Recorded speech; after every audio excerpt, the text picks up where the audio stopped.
आज बनवलं वाटाण्याचं सुक्कं. त्यासाठी मी काल रात्री वाटाणा भिजू घातलेला आणि कुकरच्या 5-6 शिट्ट्या आणल्या आणि अशी काय माझी भाजी बनवून तयार झाली. कांदा टोमॅटो घालून खूप छान लागते. आठवड्यातून एकदा मी बनवतेच ही भाजी. दुपारी बाहेर बघितले तर क्वार्टरच्या बाहेर कडाक्याचं ऊन पडलेलं. मग मी बाळाला घेऊन वॅक्सिनेशन द्यायला गेले. दुपारची वेळ असल्यामुळे नाईलाजनं मला दुपारी जावं लागत होतं.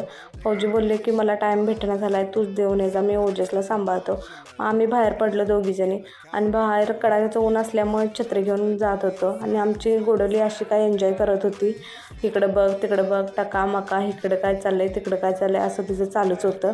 आणि मग गेले तर गर्दी नव्हती वॅक्सिनेशनला. वॅक्सिनेशन दिलं, घरी आलो आणि असं काय जेवण केलं साधं सिंपल.